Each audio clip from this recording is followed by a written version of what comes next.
नमस्कार दोस्तों, study point Nilesh Kumar channel पर मैं नीलेश आपका स्वागत करता हूं।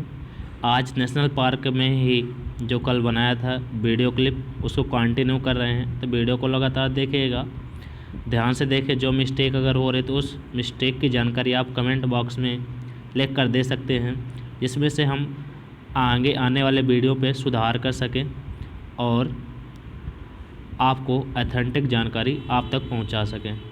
तो चलिए स्टार्ट करते हैं। तो फॉसिल या जीवाश्म नेशनल पार्क क्या होते हैं? यह डिंडोरी जिले के शाहपुरा विकास खंड में स्थित है। इसकी स्थापना 1968 में की गई। इसका क्षेत्रफल 0.27 किलोमीटर है। यह प्रदेश का पहला जीवाश्म उद्यान है तथा यह प्रदेश का सबसे छोटा उद्यान है। यह उद्यान नीलगिरी जीवाश्म के लिए जाना जाता है, जो अब तक यह खोजा गया सबसे पुराना जीवाश्म है। जबकि हमारे मध्य प्रदेश में 2 जीवाश्म नेशनल पार्क हैं। एक ये हो गया डिंडोरी जीवाश्म और एक हो गया डायनासोर जो धार में है। इस उद्यान में डायनासोर के अंडों जो दूसरा है, इस उद्यान में डायनासोर के अंडों के भी जीवाश्म पाए गए हैं। यह पर प्रमुख रूप से पाम जीवाश्म पाया जाता है। इस राष्ट्रीय उद्यान का विस्तार कान्हा राष्ट्रीय उद्यान और बांधवगढ़ राष्ट्रीय उद्यान के बीच है। इस राष्ट्रीय उद्यान का प्रमुख स्थान गोघवा जो 6.84 एकड़ में फैला हुआ गोघवा में हाइफेनेट जीवाश्म पाया गया है। नेक्स्ट चल रहे हैं आगे स्लाइड पे, कंटिन्यू बने रहिएगा।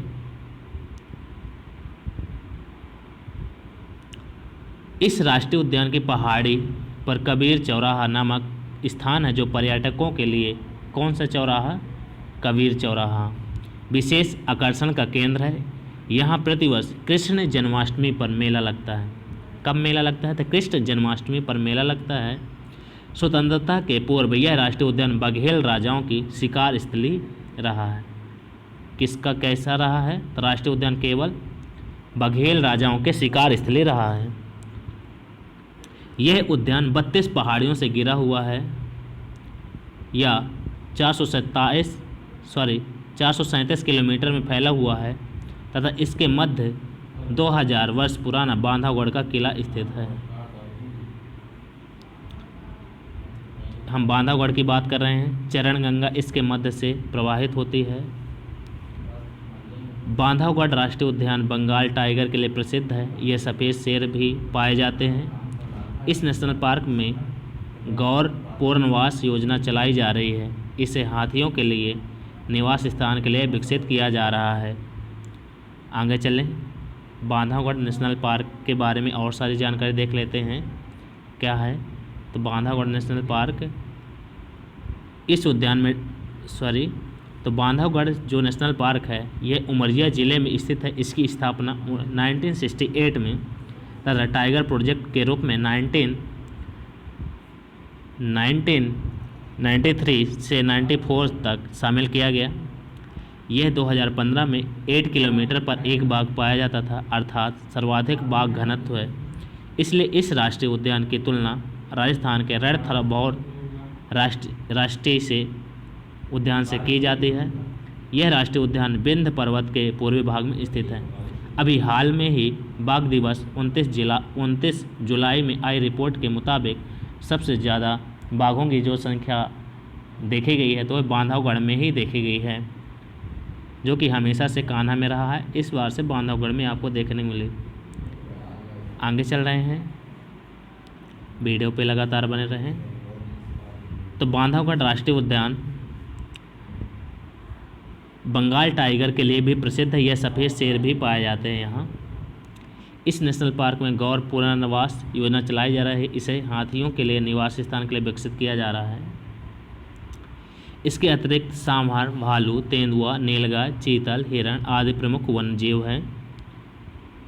बांधवगढ़ राष्ट्रीय उद्यान में चार्जर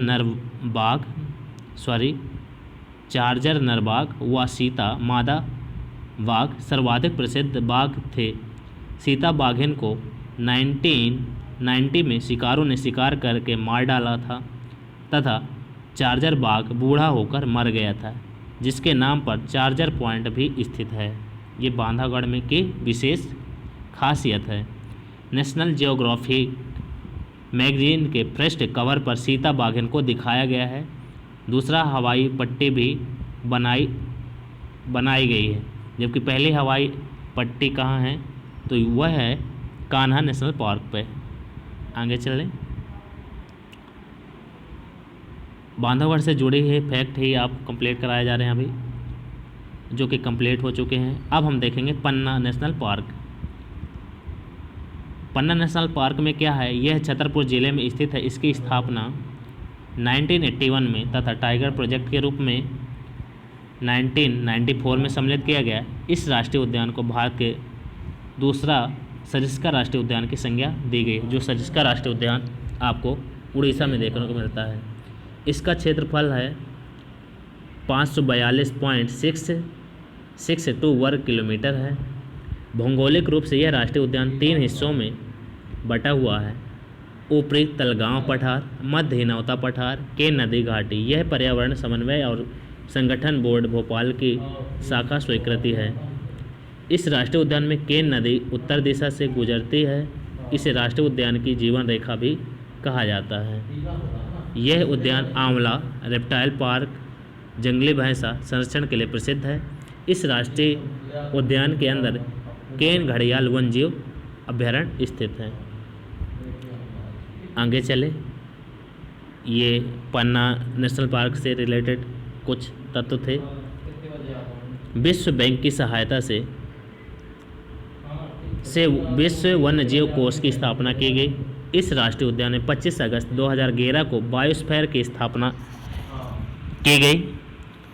पन्ना टाइगर रिजर्व को वर्ष 2016-17 में विश्व प्रसिद्ध वेबसाइट ट्रिप एडवाइजर का अवार्ड ऑफ एक्सीलेंस पुरस्कार दिया गया। तो ये बहुत ही महत्वपूर्ण फैक्ट है। पन्ना राष्ट्रीय उद्यान में सन 2017 में गिद्धों की गणना AOP तकनीक से की गई। यहाँ पर कुल गिद्धों की संख्या 1676 है। यह पार्क टाइगरों के शिकार होने के कारण चर्चा में है। केन बेतवा नदी जोड़ो परियोजना के कारण इस राष्ट्रीय उद्यान का लगभग 30 वर्ग किलोमीटर क्षेत्र डूब क्षेत्र में आ गया है। आगे चलें, वीडियो पर बने रहे। अब हम देखेंगे पेंच राष्ट्रीय उद्यान। पेंच से जुड़े हुए फैक्ट देखेंगे। अभी हमने पन्ना से रिलेटेड, पन्ना टाइगर रिजर्व से पन्ना राष्ट्रीय उद्यान से जुड़े फैक्ट कंप्लीट किए। अब हम देखेंगे पेंच राष्ट्रीय उद्यान। पेंच राष्ट्रीय उद्यान यह सिवनी छिंदवाड़ा जिले में स्थित है। वर्ष 1977 में 449.39 वर्ग किलोमीटर वन क्षेत्र को पेंच अभ्यारण्य घोषित किया गया था। वर्ष 1983 में इसमें से 292.850 वर्ग किलोमीटर क्षेत्र को पेंच राष्ट्रीय उद्यान बनाया गया। इस देश का 19वां प्रोजेक्ट टाइगर 1992 में घोषित किया गया। पेंच राष्ट्रीय उद्यान सतपुड़ा पहाड़ियों के दक्षिण भाग में स्थित है। पेंच राष्ट्रीय उद्यान का नाम पेंच नदी के नाम पर रखा गया। पेंच नदी बीचों बीच प्रवाहित होते हुए उत्तर से दक्षिण की ओर बहती है। वर्ष 2002 में इसका नाम बदलकर इंदिरा गांधी प्रियदर्शनी राष्ट्रीय उद्यान किया गया, जो पेंच मोंगली अभयारण्य और मोंगली के लिए प्रसिद्ध है। आगे चल रहे हैं। अब यहाँ पर पर्यटन को बढ़ावा देने के लिए वर्ष 2004 में मोगली लैंड उत्सव मनाया जाता है। इसमें मोगली लैंड विकसित किया जा रहा है। इसी राष्ट्रीय उद्यान पर रुडयार्ड किपलिंग ने द जंगल बुक नामक पुस्तक लिखी है। इस राष्ट्रीय उद्यान से NH-44 राष्ट्रीय राजमार्ग गुजरता है। यहाँ काले हिरणों की संख्या में वृद्धि हुई।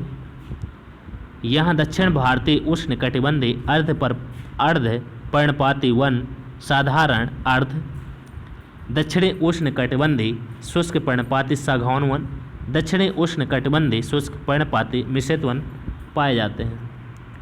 पेंच राष्ट्रीय उद्यान में सबसे चर्चित काला पहाड़ है, जिसकी समुद्र तल से ऊंचाई 650 किलोमीटर है।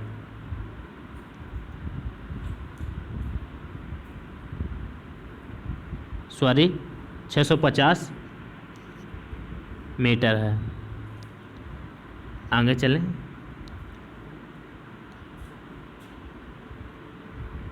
तो यहाँ तक हमने देखे कि जितने भी जुड़े फैक्ट थे सारे हमने कंप्लीट किया।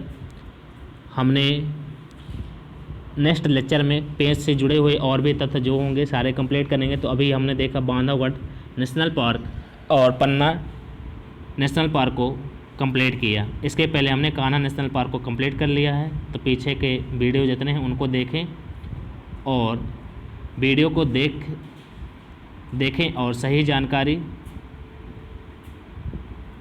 और जो भी मिस्टेक होती है तो उस मिस्टेक को कमेंट बॉक्स में जानकारी दें। यदि वीडियो पसंद आता है तो वीडियो को शेयर, लाइक, कमेंट और चैनल पे नए मेहमान हैं तो चैनल को सब्सक्राइब कर लें, बेल आइकन प्रेस कर लें ताकि आप तक नोटिफिकेशन पहुंच सके। मिलते हैं नेक्स्ट वीडियो में, तब तक के लिए जय हिंद, जय Bharat. Thanks for watching this video.